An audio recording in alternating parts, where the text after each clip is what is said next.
Pisces, like on steroids, like so much Pisces that he's drowning, and he's got COVID, and he's in Scotland for the Edinburgh Festival because that's the family's there. Hi, Francis. Talking about Cameron, I assume. Yeah, Cameron, he created COVID, you know, so he didn't have to like go out and engage with the public and be social.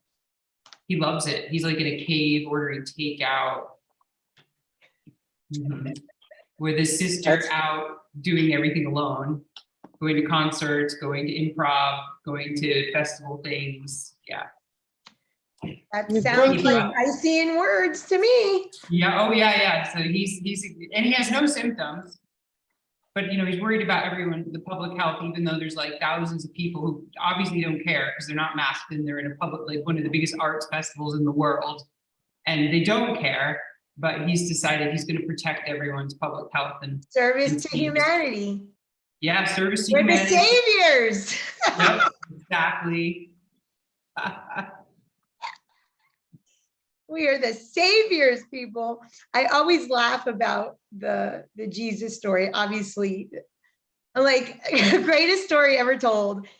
Brilliant when they discovered the word savior, wash away your sins, victim, martyr. I mean, it's a genius story, and it's Neptune. It's all Neptune. Now that we're in the age of Aquarius, we talked about Uranus last week, but all of us were born in the age of Pisces. So this is obviously the thematic, and we can see this as a psychology. Neptune rules psychology. So as psychology has evolved, boundaries, codependence, the love bombing, the language around gaslighting, around psychology, narcissism that has entered the mainstream is all age of Pisces words.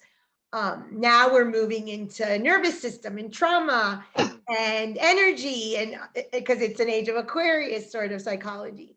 So Neptune brings us to our last archetype, and a very important one that it drowns the chart, literally. The symbolism is that of drowning the chart. So let's start with the glyph.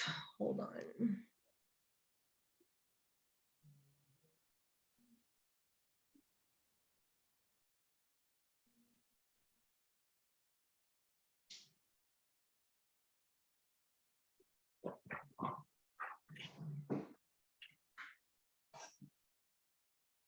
Where am I? Here. Can you guys see that? No. Let me share the screen.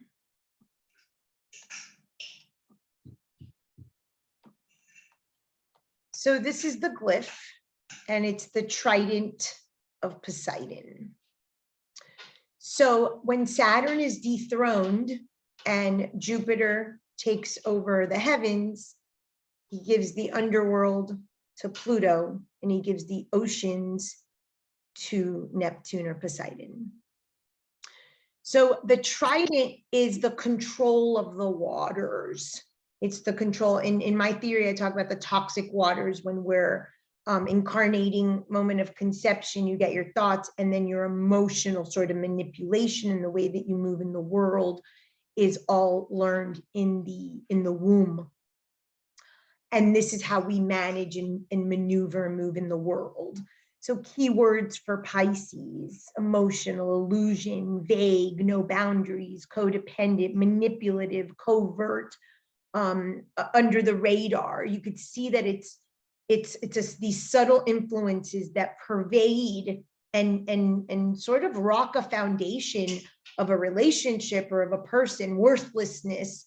There's no real grounding. It's all like the muddy waters of the ocean. So Poseidon does not come out very often. He just kind of hangs out in the bottom of the ocean. It's the 12th house. It is the depths of the subconscious and the unconscious. It is things we do not have access to. It's things that we are nebulous to. It is things that we are confused by. All of this in a person's energy field in their chart, those are the words they're going to use. So you'll hear the archetype very vividly. It's very alive in our world. And so Poseidon just hangs out at the bottom of the ocean. However, when he does come out, he makes a real hot mess. And one of the things you'll see throughout mythology are deluge myths. So myths that are water drowning. So for instance, Noah's Ark, that's a deluge myth. And the deluge myth is, in this particular case, wipe out all of humanity, only the quote unquote good survive. The ark stops, the dove comes back a couple times, the rainbow is a sign of hope, and a new sort of existence starts fresh from the good crops or the good people left. So the core of this archetype is about spiritual cleansing, spiritual renewal. We don't use it that way. We use it as a very, very self-destructive water, addictions, a lack of boundaries, muddy waters, codependence, drugs, anything to be enmeshment. And you'll see in the Hercules mythology, the intention of the archetype at a high consciousness is, if you are doing this as sort of a service to humanity, or not in lieu of self, but spiritual renewal and a spiritual renewal of your own life, a day in and day out sort of spiritual cleansing, where you purify your impure thoughts, or you look and see what you've put out into the world, and you're responsible for what you put out there. So what happens is that Poseidon will come out, or the deluge myth will come out, when we get to a point in life that we need a severe cleansing, and it feels like everything is drowning, or there's so much confusion. Those are attempts at times. So let's think of like an addiction, schizophrenia, a mental health disorder, these large onset Neptunian sort of illnesses or mental health disorders. And we end up, let's say, in therapy. So the symbol here is actually of psychology. And you end up in therapy, and what do you learn in therapy? Your needs, your boundaries, all of the Saturnian language, which is right here. So these work very closely together. Wherever you have Neptune, you need to impart Saturn wisdom. Where you have Saturn, you need to impart some Neptunian wisdom, not to drown the boundaries, but to soften and be flexible. With Neptune, you need to impart some Saturn boundaries and have some at least basic structure. So these archetypes work very closely. So Poseidon was given the oceans. He's at the bottom of the ocean. We do not know it's at the bottom of the ocean. We assume there's dead bodies and a lot of buried treasure. That is the house where you have Neptune. You've got your dead bodies and you've got treasure. If you learn to excavate those bodies and you bring that to the surface and you bring light to that, rather than the confusion and the nebulousness, then indeed that turns to the gold. So that metaphor of the cave you fear to enter holds your gold. This is the bottom of the ocean. So the 12th house, Pisces, is the bottom of the ocean. And we'll look at the glyph in a second of Pisces, because that'll explain sort of these two aspects. So just some key words: imagination, idealism, vagueness, elusive. It's also representative of the universal womb. I'll talk about that in a second, as to the toxic waters theory that I have. Drugs, cults, addiction, dissolution of boundaries in that house. And this is also cusp of, so where you have Pisces on the cusp and Neptune, and of course decanads of Neptune. So you'll find all of that in your particular chart. This has to do with the numinous. It has to do with other realms.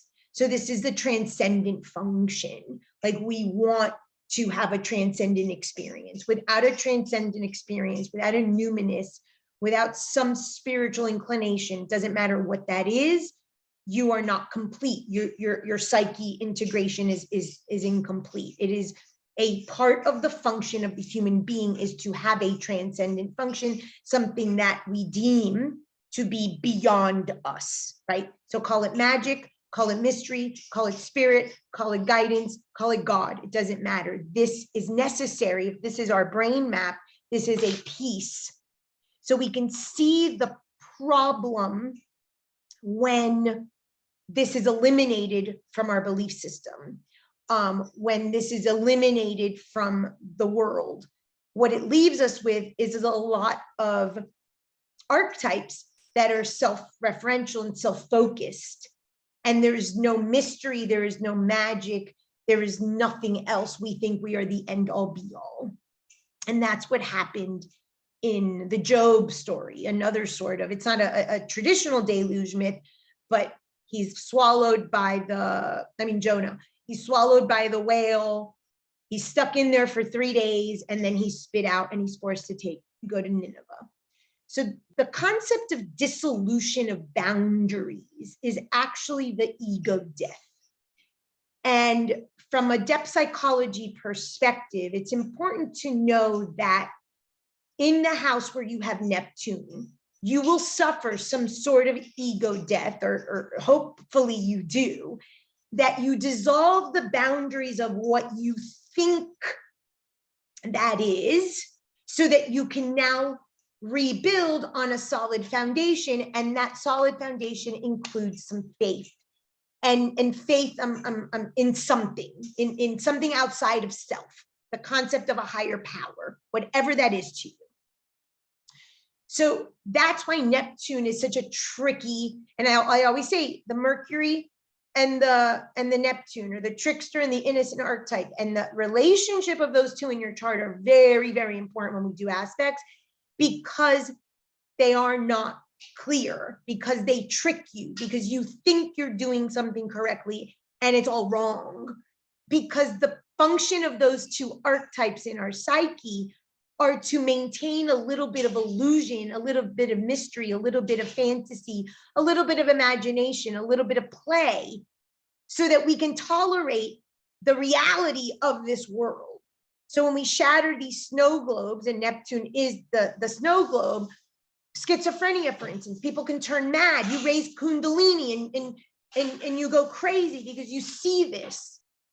And if you don't have a transcendent function, or you don't have a veil, or you don't have a trickster, and again, they work together, an innocent archetype, to bring you back into the snow globe and say, okay, yeah, it's shattered, but I can function here because I have developed a stronger foundation, hence some faith in something, or a mystery, or some transcendence, then you can't tolerate living in the world.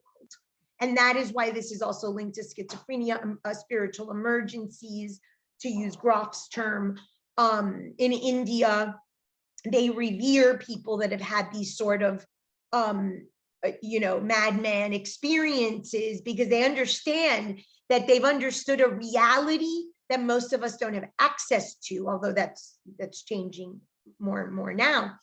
But those people were never able to come back into the body. They were never able to kind of ground themselves, or create, the veil once more to live in the illusory world of the earth. But we want to dissolve boundaries in the area of our chart where we have Neptune, because there's an egoic function that needs to be sort of slaughtered. So Neptune is, or not Neptune, Hephaestus, and you'll see me use these somewhat interchangeably. And again, we've got a pantheon of gods, but we're looking at archetypes. So in the Greek pantheon, Hephaestus and Ares, here and here, are brothers. And Hera loves Ares and hates Hephaestus. And Hephaestus is the only god that's thrown to the bottom of the ocean. He's kicked out of Olympus. Okay. Hephaestus also represents here Chiron, our wound. We're all kicked out of this sort of universal consciousness. Neptune is an attempt for you to reemerge with the boundaryless universal consciousness. The problem is, whether it's addiction, whether it's psychedelics, whether it's cults, whether it's codependence and sexual addiction and relationships, the lack of boundary doesn't take you to a universal consciousness.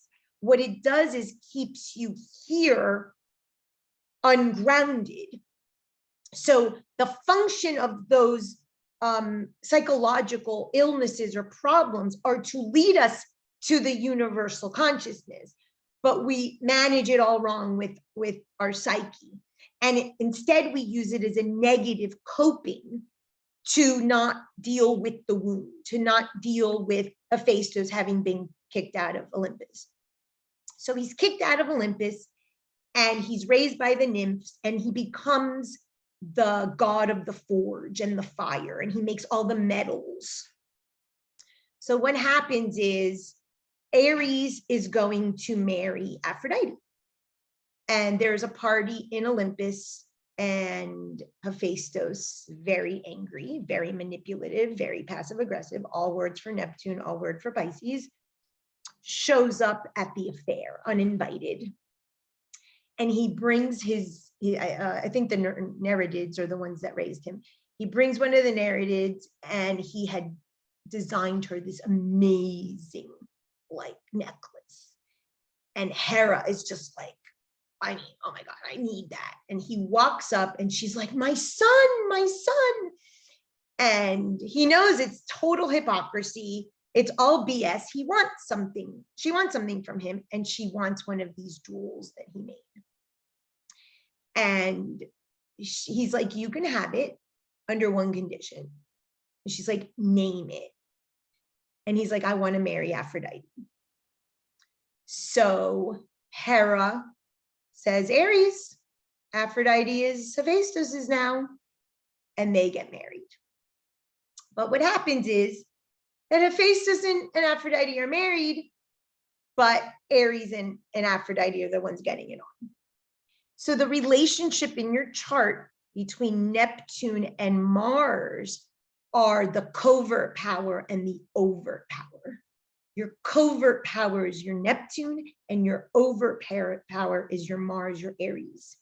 And so part of the psychic integration is to unify these. You need some covert, you need some overt, you need some trickster, innocent Neptune, a manipulative sort of illusion in the world, and then you need to be real clear on your authenticity and your ego and your persona and all of these terms. So they're not one and done, and they're not only one. It's the integration of both. So that's one aspect of the myth. So you could see that there is a manipulation. There's a wound that I don't know how to heal with clarity. So I manipulate and I cause ways around so that I can jab you and I can poke at you and I can make slights at you. And it degrades the foundation of the person's self-worth. Where you have Neptune, you do not have self-worth. The goal is to integrate and bring boundaries and bring clarity and bring more overt sort of power mechanisms into that house so that you can stand on your own 2 feet. And the feet is the ruling organ of Pisces for that reason. And we'll talk a little bit more about that. So that's one myth. So you've got deluge myths, you've got the Hephaestus Ares myth, you've got the Poseidon myth that he got the oceans. You see the symbolism in the mythology of Neptune, of water everywhere. So in spiritual philosophy, particularly shamanism, when you talk about lower earth, middle earth, and the upper world, the middle earth, which is where we live, water runs the show. So when water runs the show, there's a big problem. Emotions run the world. Emotions run the show. Where you have Neptune, you have no control over your emotions. There's an emotional, and it could be 0 to 100. It could be the withdrawal of, or it could be the drowning of someone in that house because of your emotions. So in my model, when I talk about impure thoughts and to process an impure thought, thought is dirty, right? If we imagine it kind of like dirt. The thing that cleans away the thought is the emotion, is the water element. And we do it in a manipulative way. Emotion is manipulative. Emotion is the human currency upon how we manipulate each and every one of ourselves. So it's necessary and it's not going to go away, but when it's mismanaged, it is how the universal consciousness, like the Akashic records or the energy field, and this is demonstrated in science, that universal energy field, that transcendent function, that Neptunian transcendence that we're seeking, that God, that divine, responds to emotion. All vibrational shifts are emotional in nature. You manage your Neptune, you set boundaries around the Neptune with Saturn, you can manage your emotions, emotional intelligence, therefore you can raise your vibration. Questions about that, because it's a really important spiritual concept in how the universal consciousness responds to what we bring into our energy field. And your Neptune is going to play a big role there. We know that this universal consciousness, the universal womb that we all come from, this big, what I call the chocolate chip cookie dough in the sky, that thing that pervades everything responds to emotion. Extreme emotion in either direction dictates your vibration. Your vibration dictates everything in your life. You're happy, if you're content, if you're joyful, if you're sad, if you're depressed, every emotion has a vibration. Your emotional intelligence and management, not manipulation of emotion, management of emotion is the characteristic factor.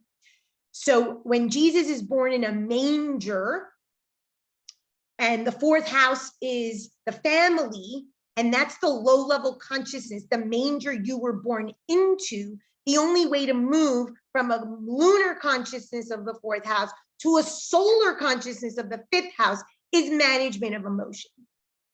And the way to manage your emotion is through fire. Now we start to see the interplay of these gods, the water of Neptune, the fire of Jupiter, the earth of Saturn. And now we start to see why the elements in the chart show up as personality and psychological constructs for a person and how they live their life. Okay, so it's all interdependent. This is a cosmic play in the cosmos in our head that it reflects on our chart, but we're all with the same players. So when we talk about someone raising vibration, and I always say, right, it's the decanat. When you want to raise your vibration, the first thing is to manage your fire. By managing your fire, the fire burns the water. And it's an interesting archetype metaphor, water, because it's purification, it's cleansing, it's transcendent, it's the universal womb. And we need this, but yet we have to put boundaries on it. So it's very difficult in that part of your chart to put boundaries. The psyche doesn't understand that piece. So you might be very boundaried in everything else, very Saturnian elsewhere, but in that area, it's just a blind spot. You do not see it. Enemies that you don't know are in that house. The first house, you're your worst enemy. 12th house, you have no clue who your enemies are. 8th house, it could be the person you're having sex with or your business partner. So you start to see that there's no clarity anywhere, because it's like, well, it's supposed to be spirit, it's supposed to be divine, so I don't see the truth, I'm confused, I don't put a boundary there because I want to have no ego, and it just creates a mush pot of nonsense. Okay, so anything to do with water and mythology, these deluge myths, is all about this. So this is the archetype, and now we are moving into the age of Aquarius, but this is the archetype that has ruled the last 2,000 years. Hence religion, when we talk about a savior, one of the words of Neptune, savior, martyr, rescuer, scapegoat, we see why that story, that Christian story has to pervade at least Western consciousness because it's in us. We live it unknowingly, that you live the Jesus story. You live the Jesus story with these two archetypes, Chiron and Neptune in the chart. Any questions about that? So Jonah is swallowed by the whale and he tells God, I'm not going to Nineveh. Those people are bad people. And he runs away in the opposite direction and the whale swallows Jonah. And 3 days in the belly of the whale, he goes down to his knees and he realizes he is nothing. And imagine a crookedness in you, which we all have. It is in that house, if used properly, that is a very tricky archetype. This archetype is extremely tricky, okay?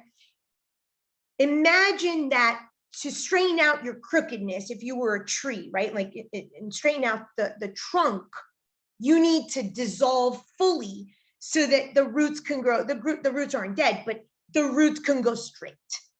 So that's a metaphor in the Jonah story. He has to dissolve fully so that he can get straight, sort of straight and narrow. And then he spit out, gone to Nineveh, he preaches to Nineveh and he saves the land of Nineveh as God intended.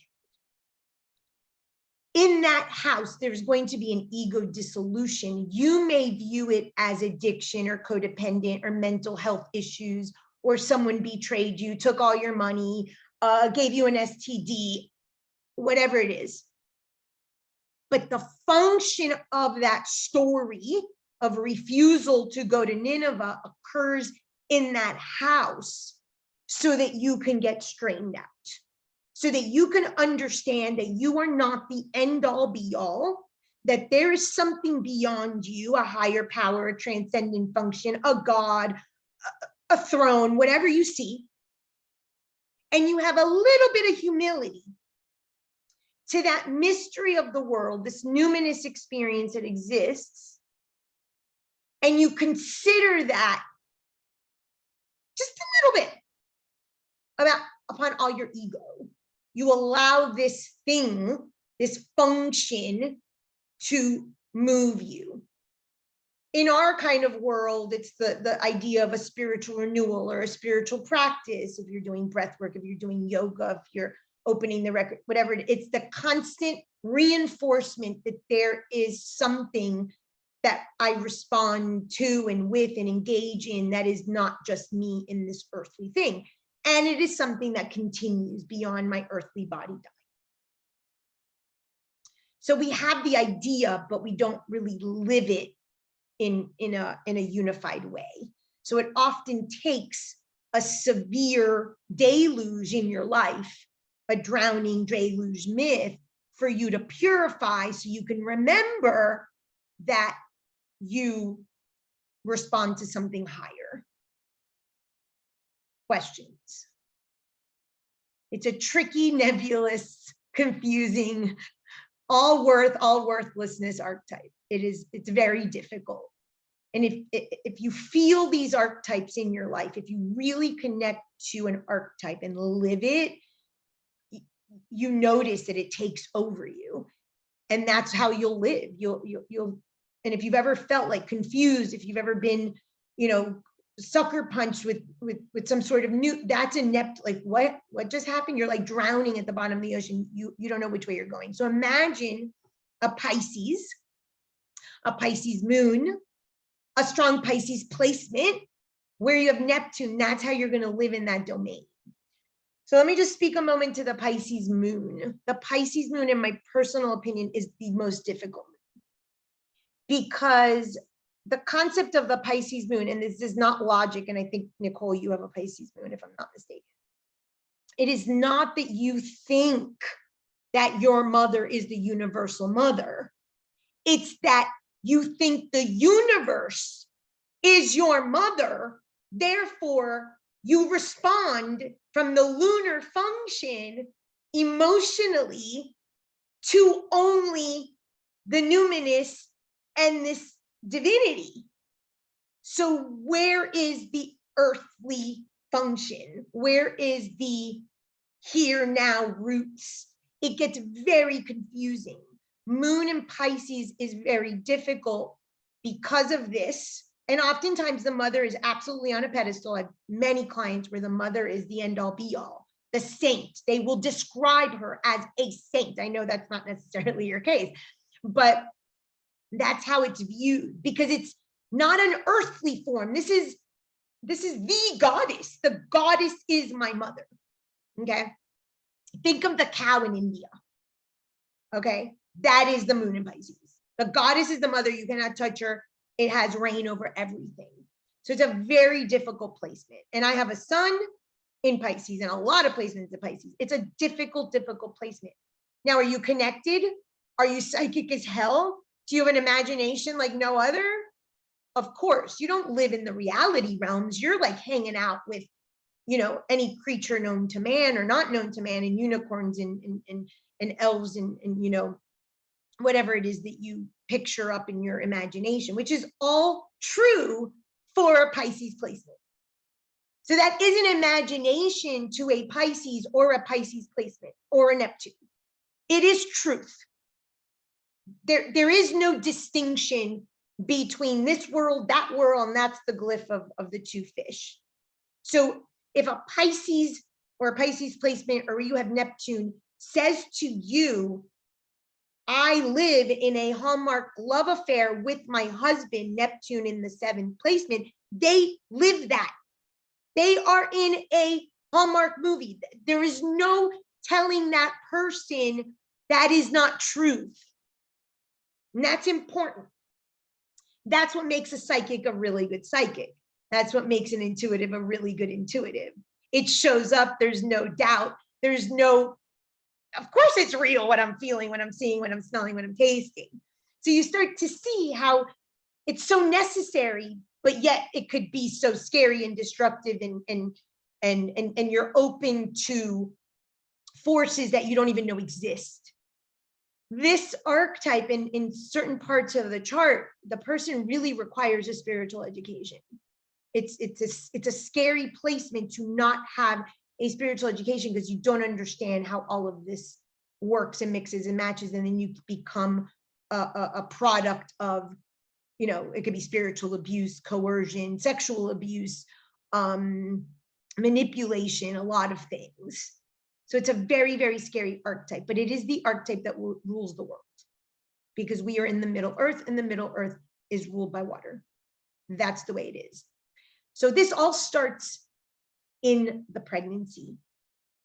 In pregnancy, you learn one emotion.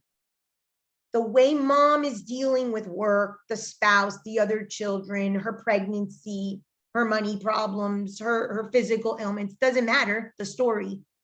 She's sending you a signal in the womb waters that love is this vibration. This vibration has a name, and it is an emotion. That emotion is linked to the vibration that you continuously attract into your life, primarily where you have Neptune and any other Pisces placements. It cannot be eradicated. If you were to let go of that emotion, you would think you would die because you would never have been born or you know, formed in the womb. So alcohol, food addiction, sex addiction, codependent addiction, gaslighting addiction, manipulation addiction, any addiction is a pregnancy problem, is a Neptune problem, is what I call a toxic water problem. That water is toxic. The emotion is the toxicity.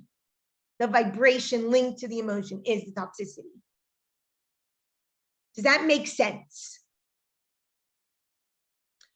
So there's also a specialness in this, because when Hephaestus goes to Hera and he knows that he's got this manipulative little thing that he can dangle in front of her, we do that.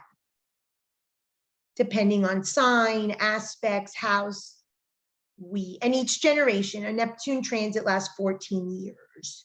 So it's a 14-year. We're not going to have anybody that's Neptune in Virgo beyond. Like, we're not going to have any Neptune in Leo, Neptune in Cancer or Gemini. Like, those are too early. I think Virgo was 1928 or 30 or something like that, in 14 years forward. Most of us are Neptune in Sag.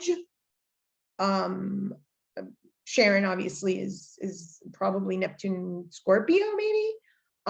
So it's going to be a generational 14-year story that generation lives out. Francis, I'm in Sagittarius. You're in I looked it Sagittarius? up. Okay. So yeah, I couldn't remember. I noticed like all of our kids are Aquarius. Yeah, all of our kids will be Neptune and Aquarius. And this generation that's being born now is all Neptune and Pisces. And I have a theory on that. All of those Neptune and Pisces babies are a product of like the yoga moms. So Western psychology, Neptune, with a Piscean Eastern philosophy in the house, but no one ever bridged the gap. I have a whole lecture on that on my YouTube channel. That's going to create a lot of mental health stuff, because they're going to want to, and I think, Jen, you told me the other day that Roman Catholicism was having a sort of resurgence. So it may not be traditional religion, but there's going to be something that's going to try to bridge these two philosophies that aren't different, but the transcendent function is different. And in the Western world, God is externalized. He's in the sky. In the Eastern world, the divine is within. And I think that generation is going to sell it and package it in a way that it can work, that both it coexist. This is the generation that is replacing religion with systems like astrology. Exactly. Although astrology is an Aquarius archetype, the Neptune in Aquarius, you see that. Yeah. That's why the relationship, because the Neptune is the transcendent function in psychology. We cannot exist without a belief in something. Our psyche cannot tolerate it. So it becomes an alcohol. It becomes a person. It becomes our marriage. But it exists in your psychology, because that pregnancy function of the snow globe, that's the metaphor of the snow globe, was created with you and mom. And that has to maintain, for you to have integrity of your psyche and tolerate the illusion of this world, there must be an addiction to something.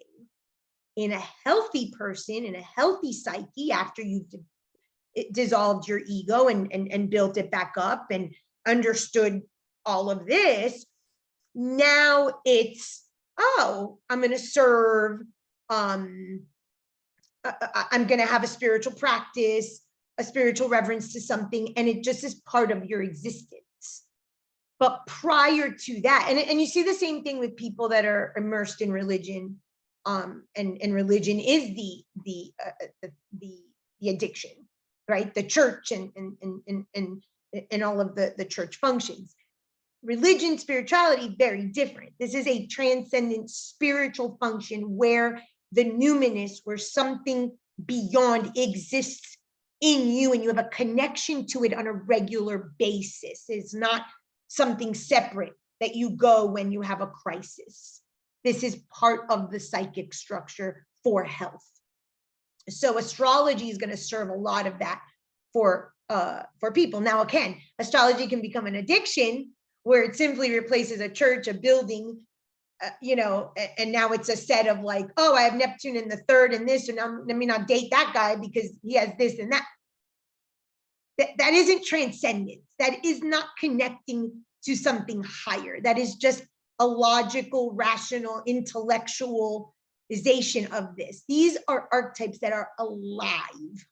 And if you pay attention, you know when you are dealing with a Neptune archetype, a Neptunian person, when you're dazed and confused. That is this energy that kind of is woven into all of this earthly world. That's why when people are like, I saw the truth, I had this moment, that's why in the hero's journey, when you cross the threshold is the metaphor of Neptune, the snow globe shattered.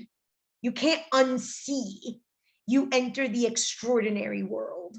And the extraordinary world is a lot of darkness and a lot of shadow and a lot of muddy waters and a lot of skeletons and a lot of dead bodies. But if you don't come outside of the extraordinary world, cross the threshold back home, you get stuck in this archetype, and it's going to be addiction or mental health problem or suicide. So we have to repackage ourselves back like Jonah and go and assume an earthly function. Pisces people struggle. Pisces placements struggle. Neptune in your chart will struggle with that. So it's a very easy escape route in the chart. So I have this as the ruler of my chart. I'm a Pisces. I mean, escapism, cults, all of this. You guys know my story. I mean, this archetype has been alive and well in my life. And Jen, you see that with your son. Like when you know really heavily Pisces people, it makes sense why life is just, I can't function. There's a few things I wanted to say, so I made notes so I don't. Okay, let's talk a little bit about the esoteric myth, the Hercules myth. So now Hercules is on his last labor. You see the theme of immortality in mythology a lot, namely Gilgamesh. Gilgamesh is the oldest myth, and if you know how to read Gilgamesh, it's the entire astrology chart. And what happens with Gilgamesh is at the end, he's seeking the plan of immortality. And does anyone know what happens at the end? He falls asleep. So when you see immortality, when you see sleep, Wizard of Oz, what happens? She's on her way to the Wizard of Oz, and the Wicked Witch puts that sleepy snow. You fall asleep. And I'm going to use labyrinth as a negative term, not labyrinth as a spiritual terminology. You fall asleep in the labyrinth of life with this archetype. It is a labyrinth and you don't know how to get out of it. And a lot of times it's just, you give up. You don't care. You're just like, whatever, I'm an addict. This is what you just, because it is such a web we weave in this labyrinth of Neptune in our psyche that it's very difficult. So when you see those in stories of sleep, things like that, it's a sleeping of the consciousness. It's going back to not being woke, right? Not what I said last week, being woke is just the second level of consciousness, but real ignorance. You just go back to full-blown ignorance. That's how easy it is to slip where you have Neptune. You can be the most spiritual person in doing yoga, you're all this, and then all of a sudden you're like, throw this shit away. I don't give a shit. And you go right back to it because it's a labyrinth that is a constant. I have the weeds and the mangroves and where are the goggles, and it's a labyrinth of the mind. Then you unless you put Saturnian function in that house for life, you're going to be. And the other thing you can do, not in an escape way, is find a spiritual renewal system, a spiritual reverence practice. That's the other way to sort of work with this archetype. But it's very confusing and difficult. So it's his last labor, and he's told that he has to go capture the cattle of Gairon. So let me get this.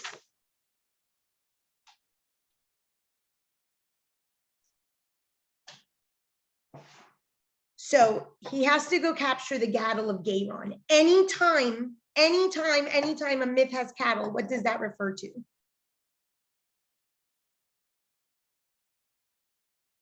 Low consciousness, animal consciousness. So he's told he has to go get the cattle of Gairon.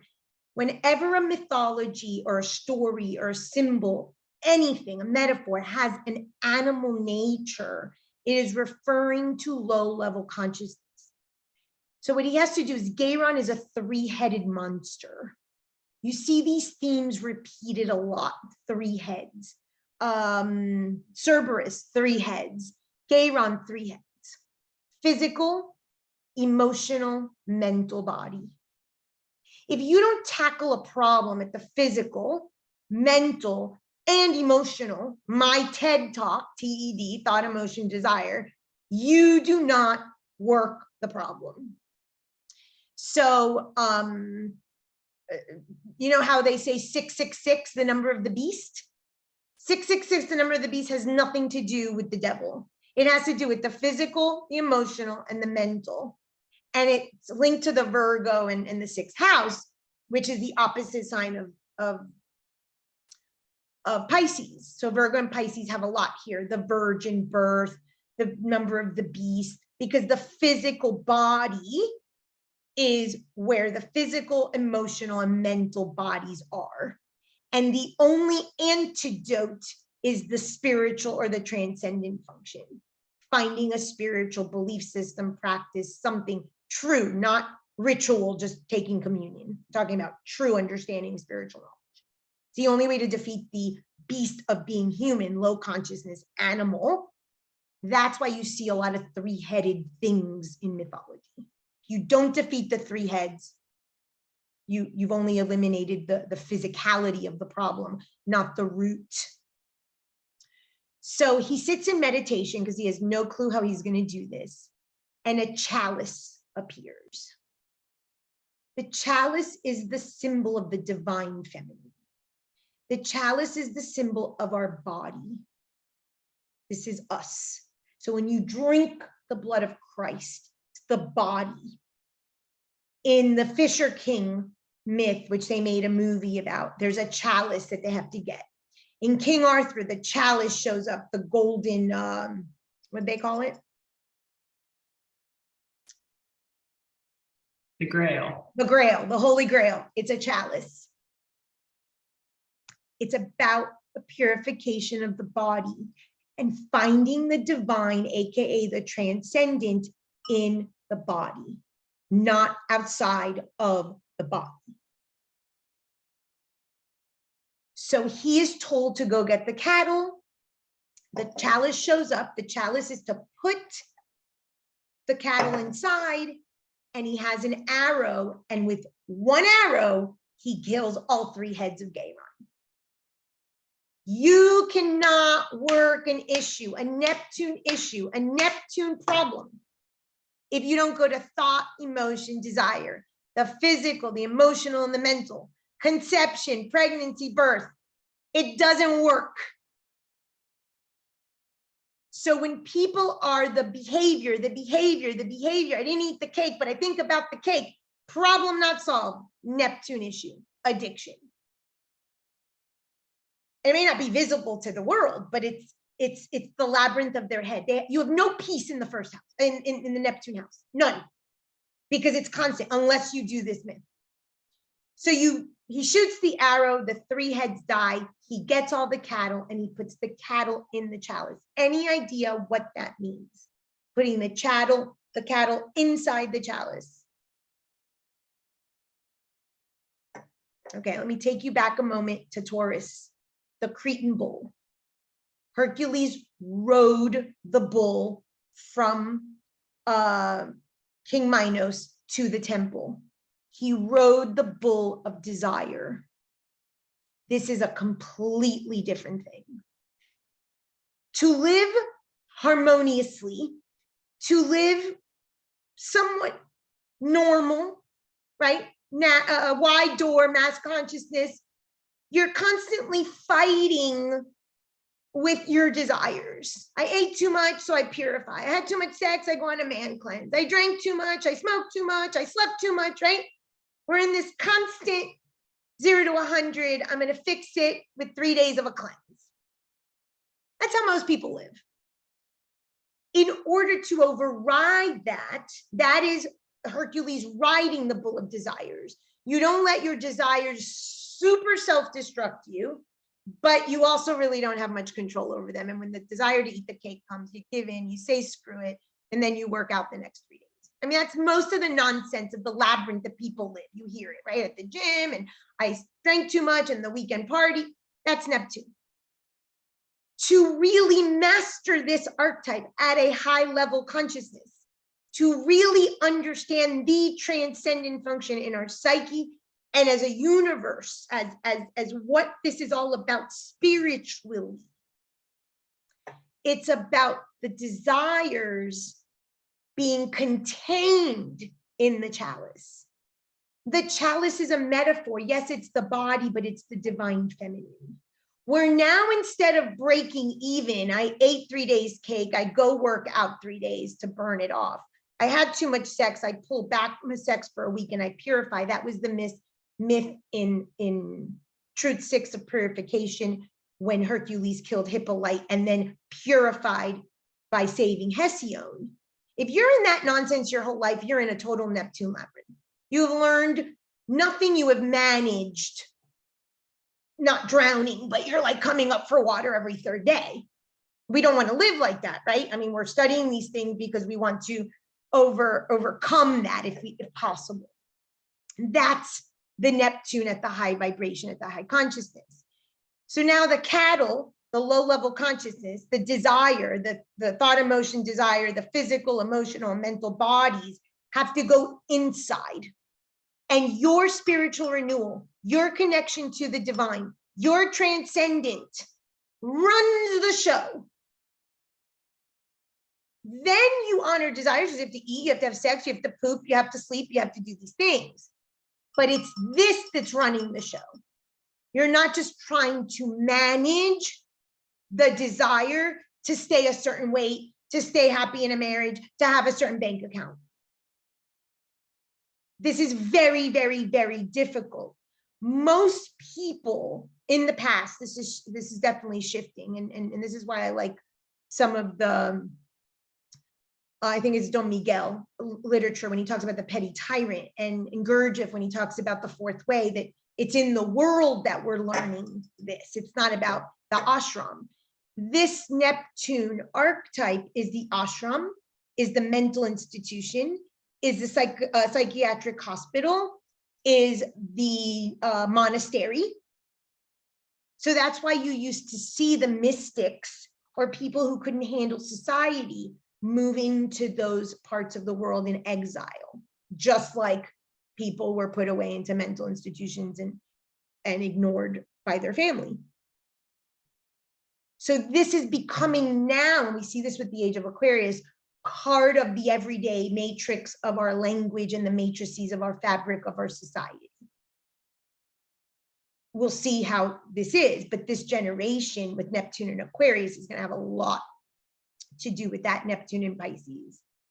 The Neptune and Aries people, I think that they're going to blow this out. I think they're going to pull BS on those sticky note spirituality. That's my opinion, but that's going to be probably, I'll be dead.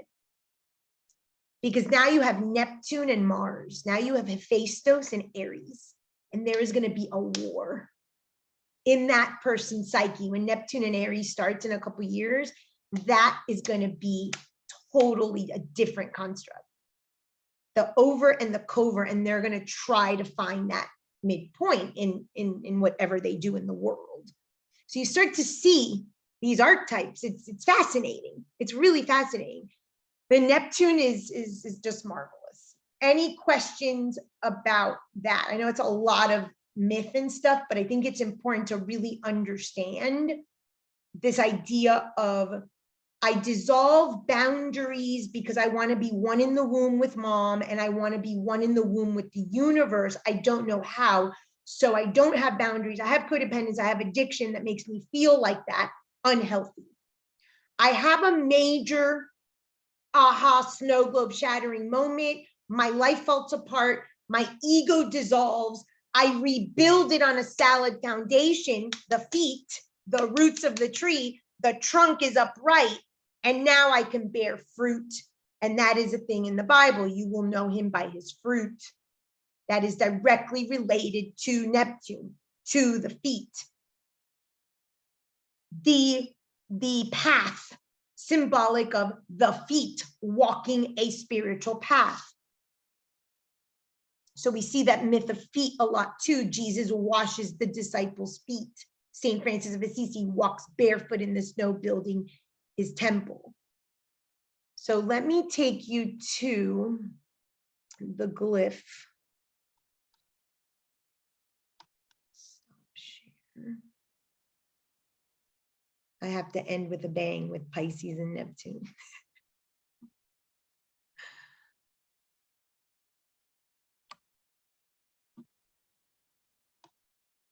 Let's look at Cameron a second.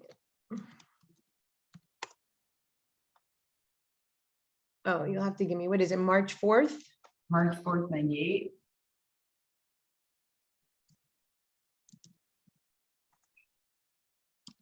What time? 2:22 p.m. That is so freaking interesting. Oh, wow. 222. Because the number 2 is the concept of spirit and matter unified. So when you start to understand symbol and myth and metaphor and all of this, you start to realize that the time, the play, all of it makes so much sense. The message is everywhere in the person. It's not just one place. Edinburgh, right? No, actually Manchester, England. Oh, Manchester.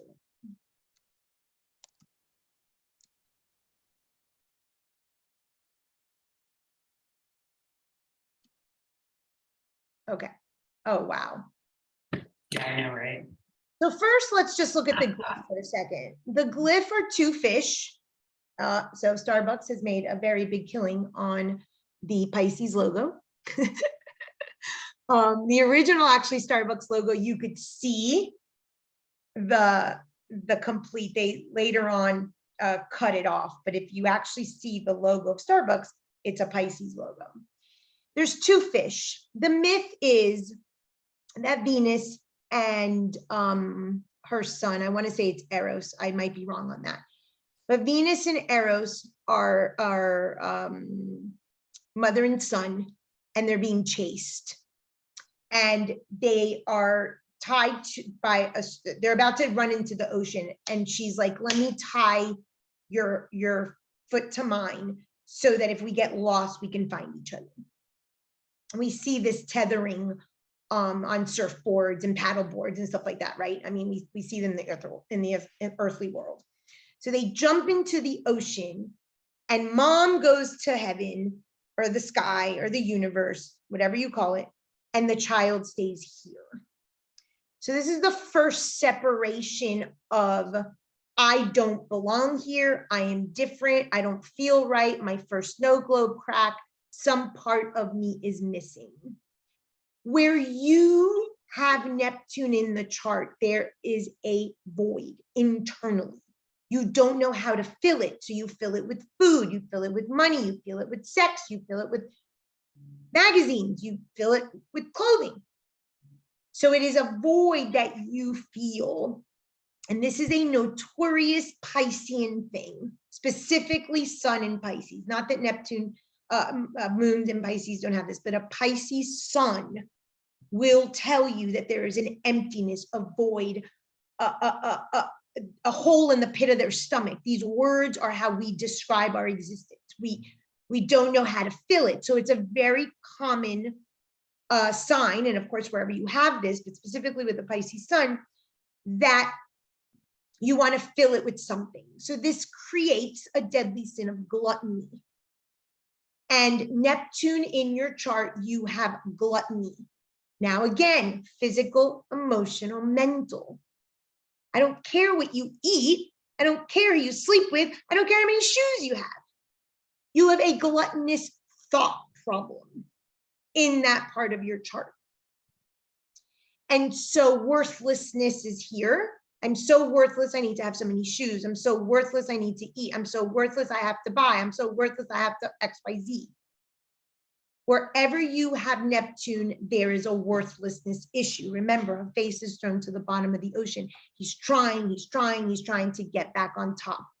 The irony of this archetype is that hidden behind that low level worthlessness, I am a pauper, what I really know is I'm a prince. And I'm hiding my narcissistic tendencies, this is a very narcissistic sign and planet, hence the covertness and manipulation of it, not the overtness of the fire or the Mars or the sun, that it is through the worthlessness and the emotion, and I'm so not, that I manipulate and actually get back to Olympus. That's why the myths are so important. So you could see how you're weaving this in your life. Okay.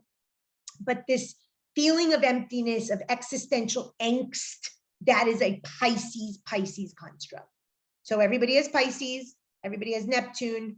Obviously, people with 5 placements in Pisces are going to be like, you know, confused. So the mother jumps into the heavens and the child stays on earth. And so when you go to all or none thinking, when you go to wanting a savior, when you want to rescue, when you are a victim, the things that plague us in the earthly world, because Neptune rules this domain, what it is I am seeking that connection from the divine that I confuse as my mother. Your mother has nothing to do with it. She was a vessel. Moon and Pisces enter. You confuse mother and divine. That idea. That's why that's the hardest one. What you're seeking is the transcendent. That's why it's the divine feminine. It's not mom. It is the universal womb of which you came from. So that exists, and you're here, and you're bound by you're tethered by this string. You see it there between the 2 fish, and you don't have a freaking clue. So what do? You go 1 0 to the string, 100 to the string, 0 to the string, 100 to the string. I eat, I don't eat. I have sex, I don't have sex. I smoke, I don't smoke. This doesn't go away, even though we're in the energetic age of Aquarius, by the way. This is the archetype of Neptune. He got the oceans. This is ocean. We're 80% water. This is the archetype. This does not go away. And everybody has heard me say that more than once. That's why. So all of this content in your chart is in your Neptune and any Pisces placement, any Pisces cusp, and any Pisces decanat. That's a lot of work. So that's a sort of manifestation. And the antidote, if you will, is the chalice. Being fully grounded in the body with a spiritual practice, a connection to your divine, a connection to that void, you filling it yourself with your self-worth, setting boundaries from Saturn, knowing what you're worth, saying no, and all the things that we read about Neptune people can't do. Any questions, doubts, screams?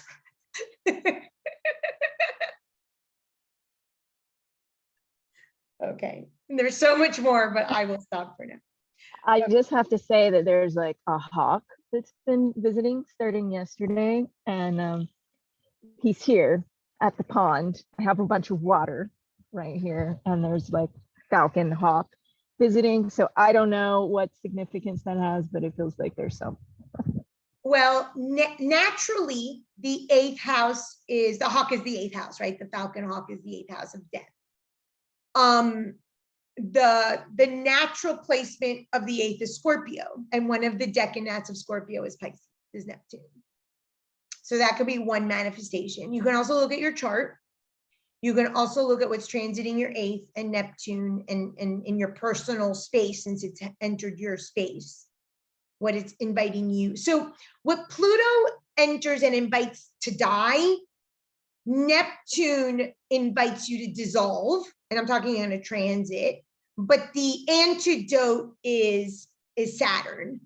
So you can look at the chart with Neptune and see what you have to put a boundary on, or where you're too limited and restricted, and Neptune is coming to kill that in the sense that it needs to dissolve a bit. So you could see how difficult the archetype is to navigate, because If you're too much into the transcendent function, then you've checked out of the earthly world, right? You're dissociated. You want, rainbows and unicorns and no reality. Well, you can't do that. You got to be here now, present in the chalice. So if you're in the body and you're so just dissatisfied with life, your life is worthless. You have this void. You don't understand that your emotions are dictating everything. You miss your mom, whatever your earthly language is, and that you need Saturn. You need some boundaries around that, and you need a relationship with something higher than yourself. It gets very difficult to work on this aspect. It has to be almost in isolation. And that's why you see Neptunian places are isolated, not only bottom of the ocean, but mental hospital, an ashram, a monastery where I can work on this. And retreats are ruled by this, right? So you go, you work through something on a retreat, and then you go home, and I assume you keep working on it. But those concentrated sort of, I have to get here and I've got to figure this out, is very Neptunian, but it works with Saturn. But check out your Neptune and your 8th and stuff like that. So let's go through the houses, and then I'll do your charts. So the first house, there's an ego loss to find yourself.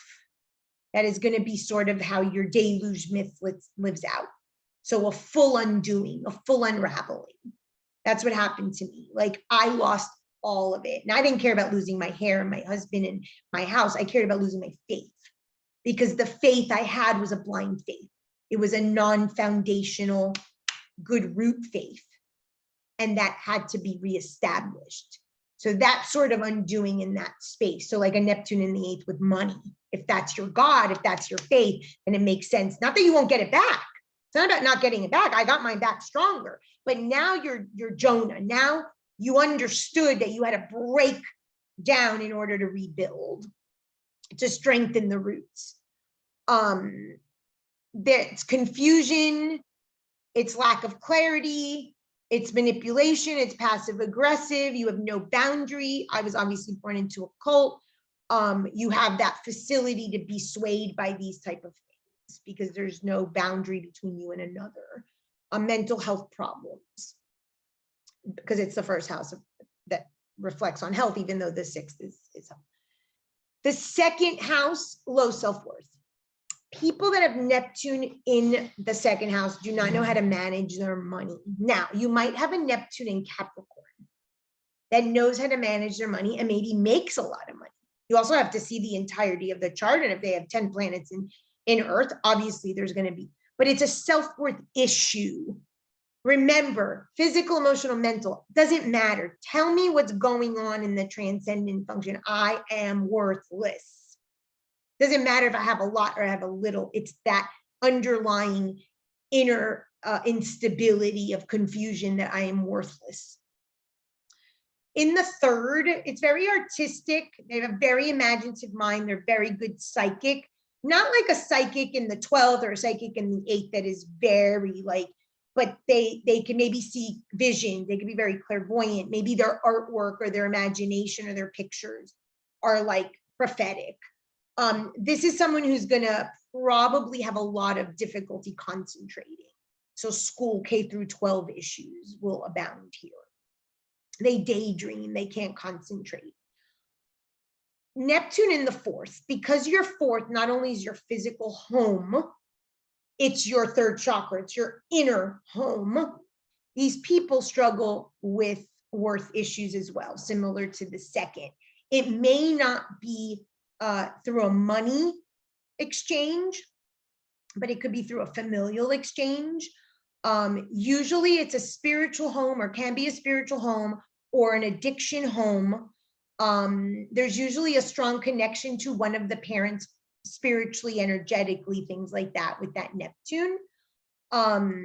They might want to live, if we're thinking about our physical home, by the sea, by the ocean, by a body of water.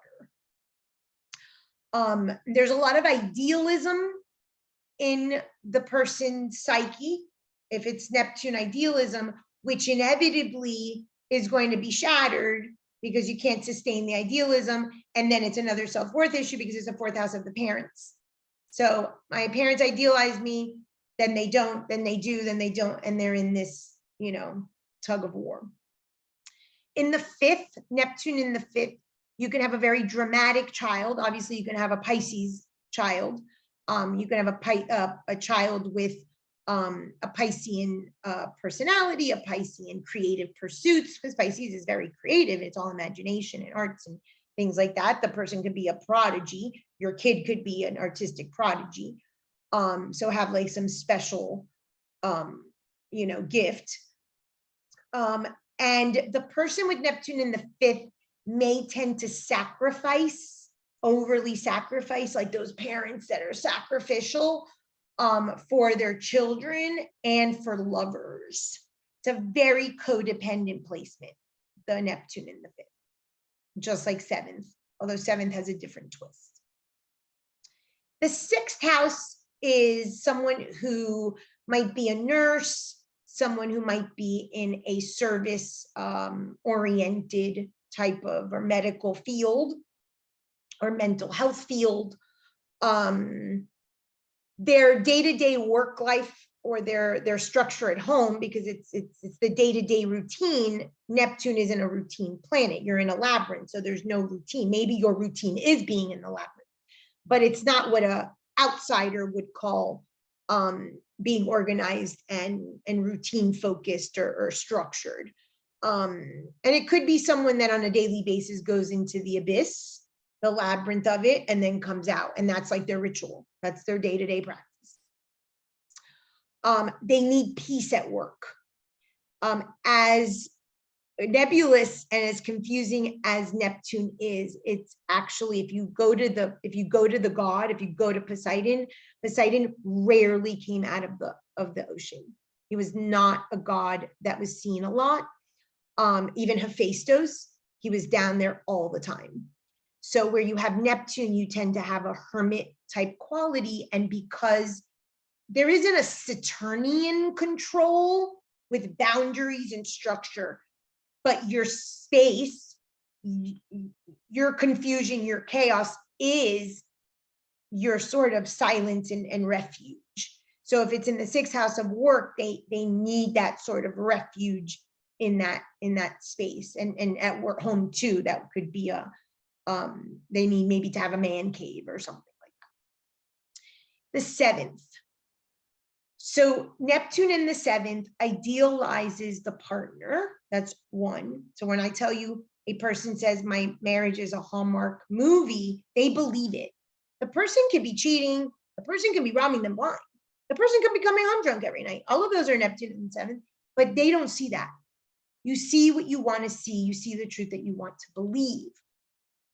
Another thing with Neptune in the seventh is these are people that oftentimes are continuously waiting for the next better person. I'll marry them, but no, there's going to be someone better. Grass is greener, someone better, someone better.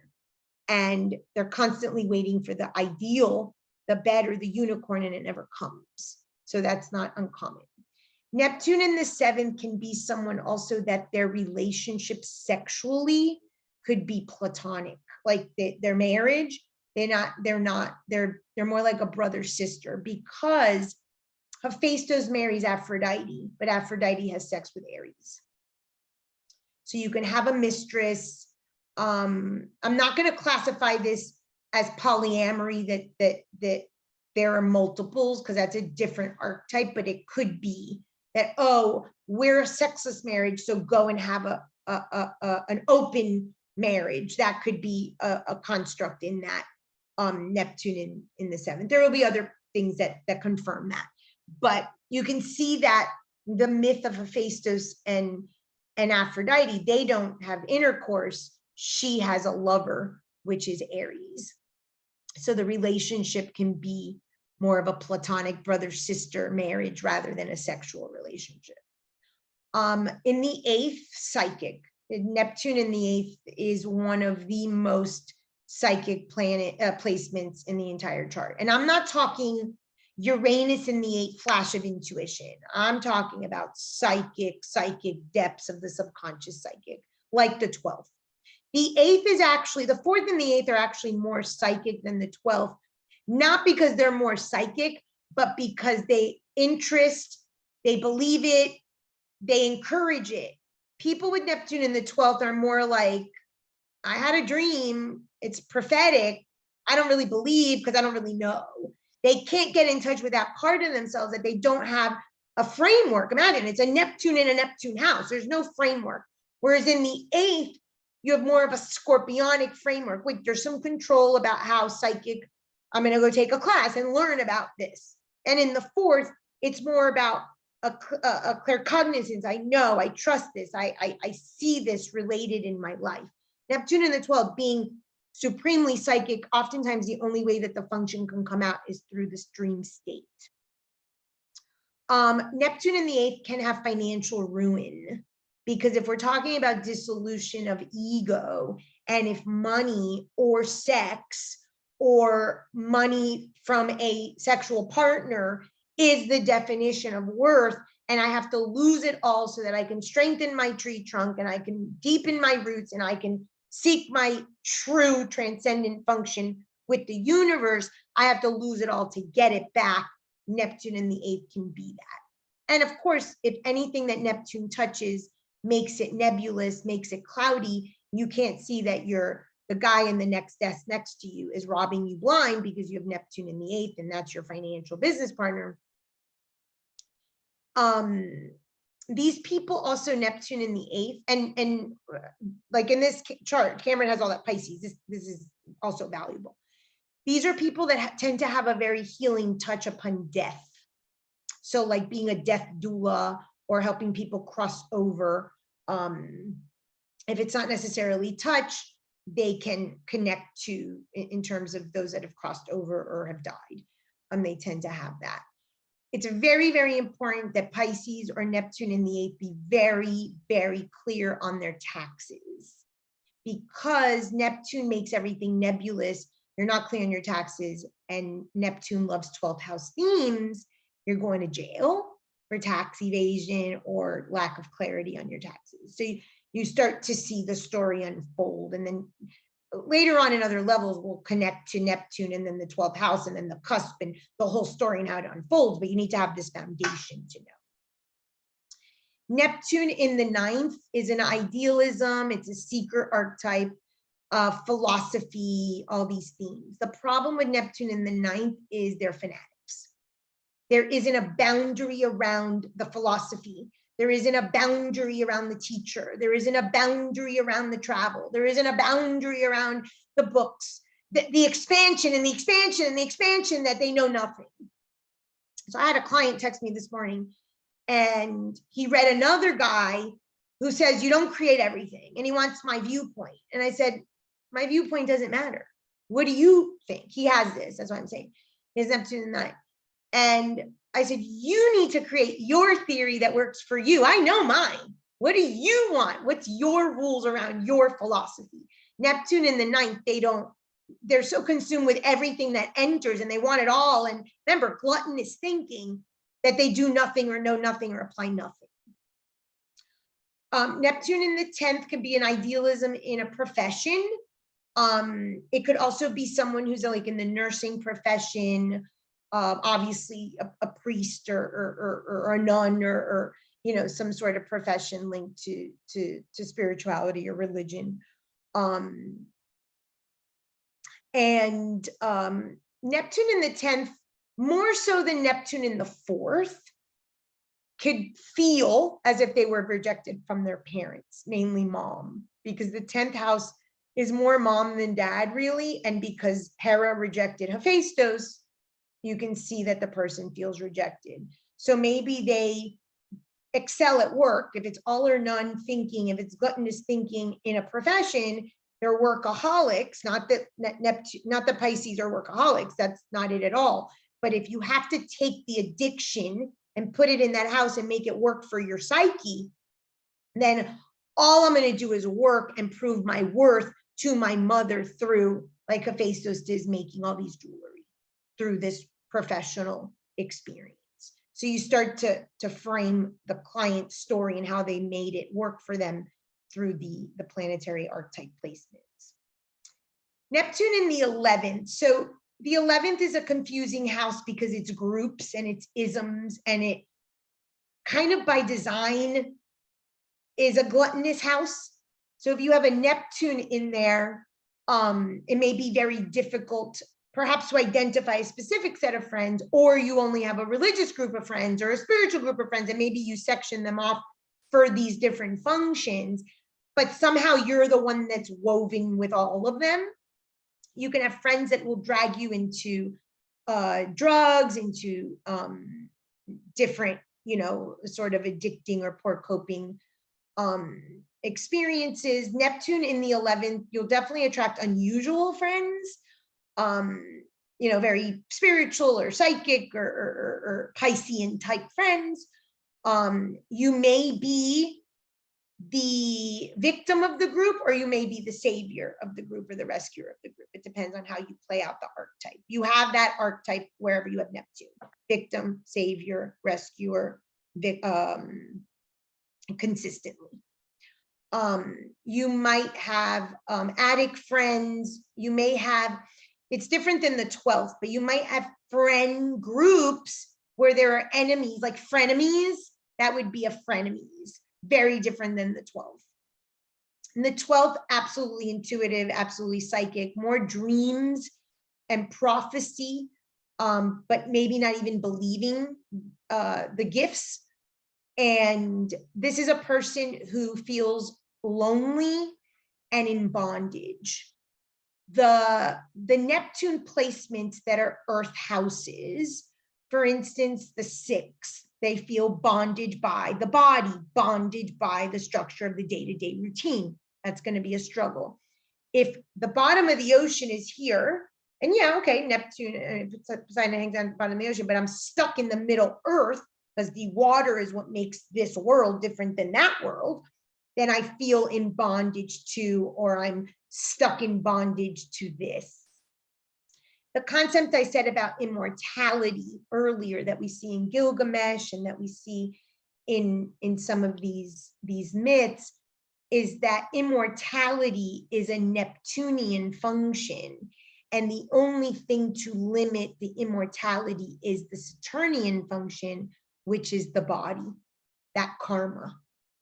So it's when we start to get along with Neptune and Saturn, or boundaries on our ego, or a structure in our day-to-day, wherever you have Neptune, that you could start to live the myth, where the chalice doesn't feel like a bondage, the body is no longer a bondage, but rather houses the need for desire, but is limited. So the bondage feeling eliminates.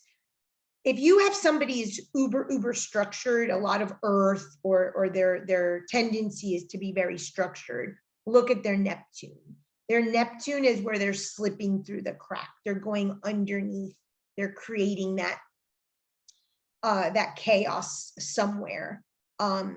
Really fine. Think of like how the water just goes through the membrane of the cell. That's the way it is. Some people have like this, Cameron has all this water like me, like we're here, you see it in us. But I'm talking about more of the person that hides it or appears to be very earth, that Neptune seeping through will be seen.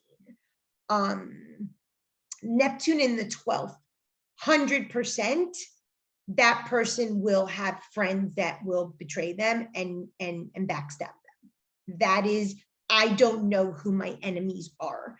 In the 11th, you know that they're frenemies. They're in the group, you stay away, you're not close. In the 12th, it's total blindsided. You don't know.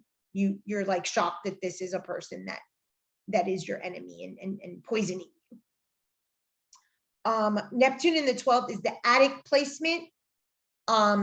It's also people that are institutionalized, nuns, wanting to hide out, recluse in society under a spiritual umbrella.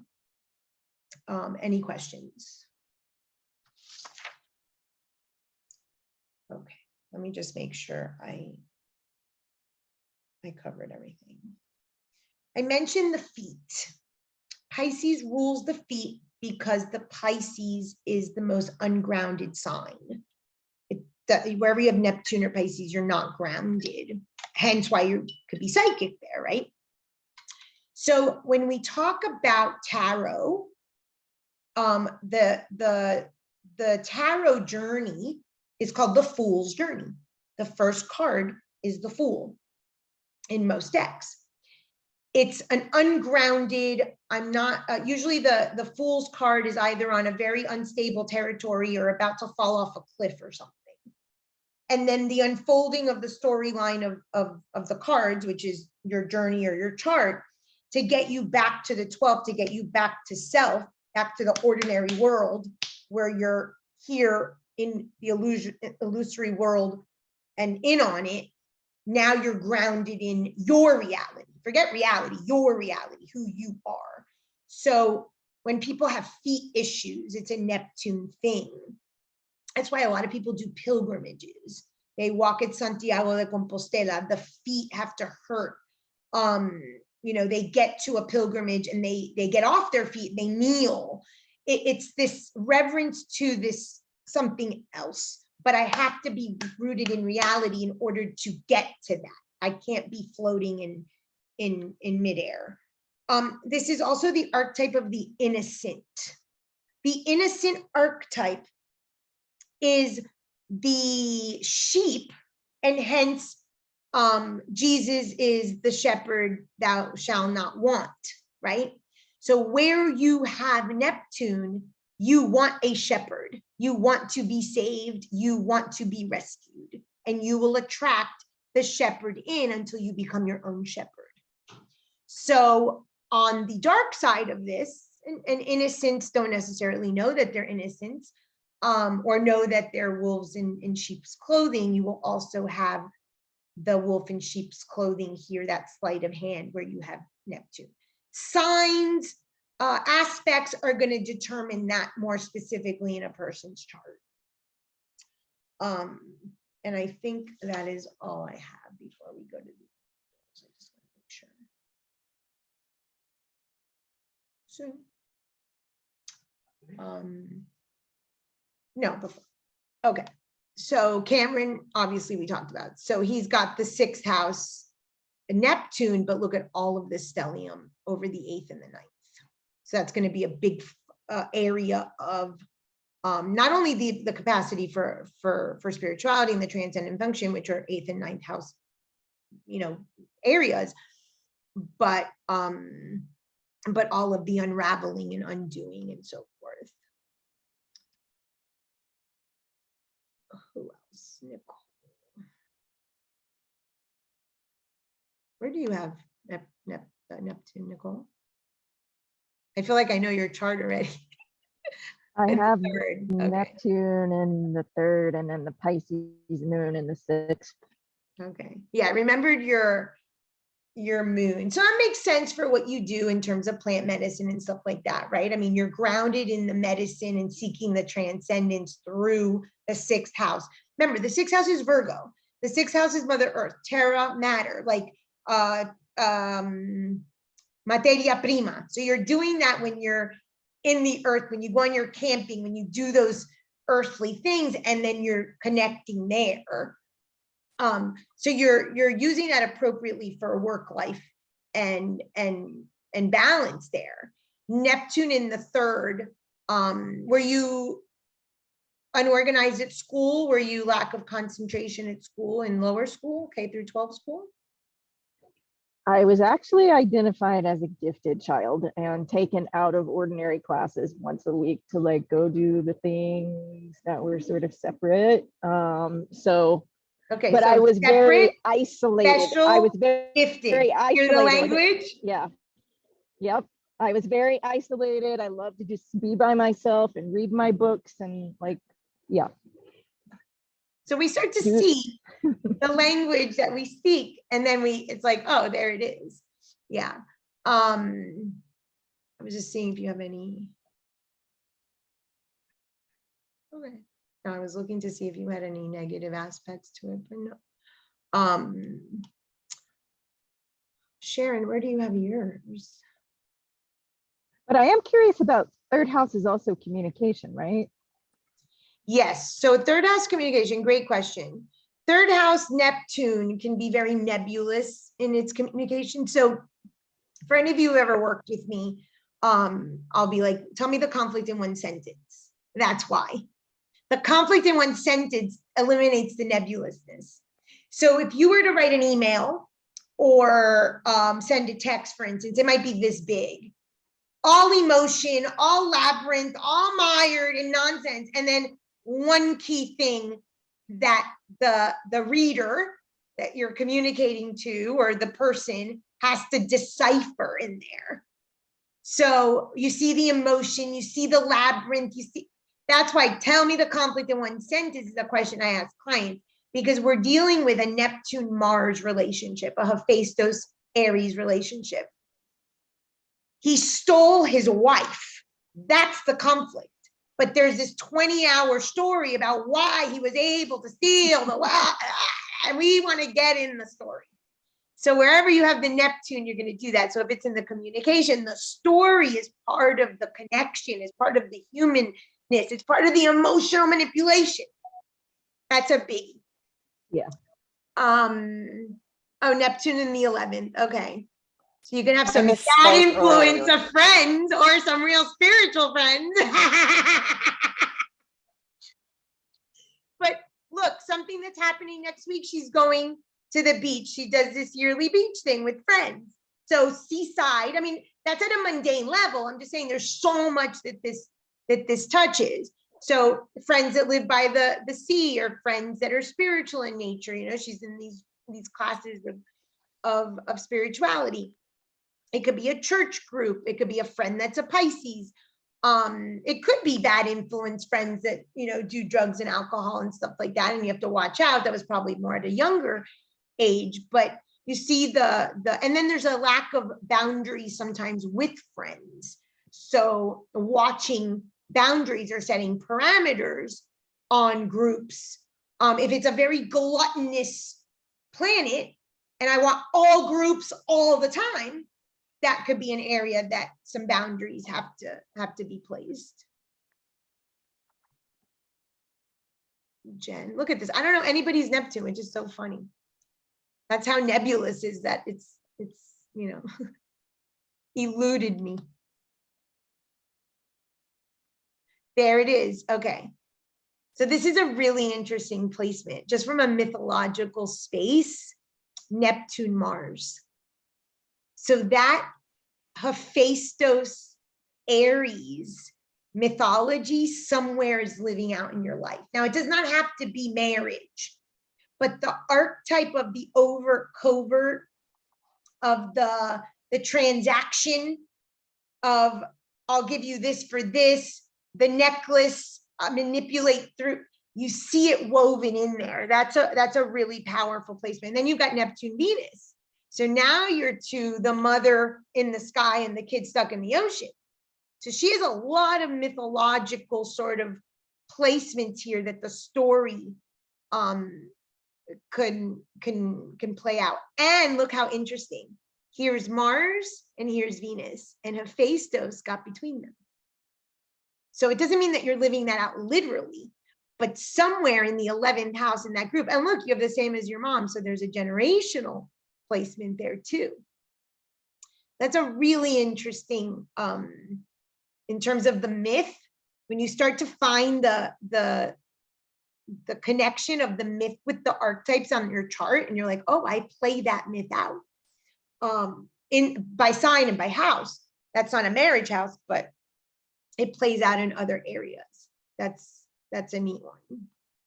And did I miss anyone, Jen? Can you do Abby?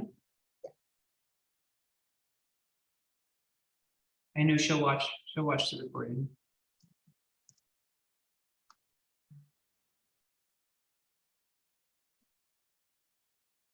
I think hers is in the first, like, yeah, okay. So she has in the first. This is an interesting, I too have Black Moon Neptune, but mine are conjunct. Another thing with Neptune, when Neptune is touching another planet, I'll show 2 charts on that. I'll get back to that. But when Neptune is watching an conjunct another planet, really conjunct, like your Venus or your Mars, it drowns it. Okay. So the ruler of the chart is the black moon. Like, this is a very psychic chart. Like, you cannot have a first house with black moon, Neptune, and Uranus and not be like, whether you're practicing or not, or aware of it, and not be psychic. Like, these are very intuitive psychic placements in the first. It's got to be, you know?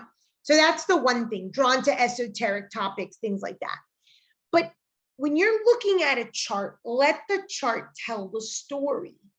So if this is birth, right off of birth, there had to be some conflict. There had to be some drama, black moon rules, maybe an ending of a cycle, maybe a move, maybe something happens, it ends, and then Neptune shows up. So if you're looking at the South Node as an ending, something from the past, and right after that, Neptune, confusion, and you'll know, you're her mother, you know the story, I don't know the story. But let's just use an example. We move, we close the door in Scotland, and now we move here, and this is confusion territory, right? Neptune. And then Uranus, some chaotic event. That person is going to repeat that pattern again and again and again and again. This Neptune isn't going to happen without something ending, without a door closing, without some karmic past happening. The confusion sets in, and then some chaos or unraveling or intuition. And then, so you start to see how just the visual nature of the chart starts to tell you where, and it's for all archetypes. I'm just using hers as an example because it's an interesting placement. This first house is very interesting. It's like having 3 lives in one. So she's not going to have a continuous story. It's going to be boom, boom, boom. Once I get through the 3 sort of strikes of the drum, then I can live a normal life. And then again, boom, boom, boom. So you start to see how the story unfolds visually in the chart. That's a very interesting placement. And then, of course, everything I said about the first. But let me show you. I'll just use mine because I know that I have that conjunction. So Neptune is the ruler of my chart, and it's touching the ascendant. And I've told you that the ascendant is birth. Minutes. The day after my birth, my story, I was the only kid to cross the ocean to get to the cult leader. Like, that's a blatant ocean cult leader. Boom, lived it. So that, like Abby, that boom, boom, boom she has, I'm going to have it clustered, and that cluster has to live out together. So anything Neptune is next to, and this is a conjunction. Abby's not conjunction because they're 2 separate. This is a 3-degree conjunction. Neptune, you get 5. It drowns. It does the deluge. It does the Jonah myth. It swallows you. It's a gluttonous thing. It has to all encompass the other planet that's attached to it. So Jen, you have that on both sides. It's got to swallow the Mars. It's got to swallow the Venus. And then all you see is the Neptune. So moving away the Neptune so that the Mars and the Venus can live and coexist is part of the struggle. When Neptune is like plastering onto, and that's just a conjunction. We haven't talked about squares and oppositions. That's next level. But visually, if someone has a Neptune with another planet, that planet is lost. There's no, it's dissolved, like you don't even know what it is. I have someone who has a Neptune sun. So that's like being a Pisces. There's no boundary with the sun integrity. So you start to see that. Okay, any questions? Can you stop the recording for a second and we can just do a quick, Yeah, but no questions for class. oh, no questions. Okay.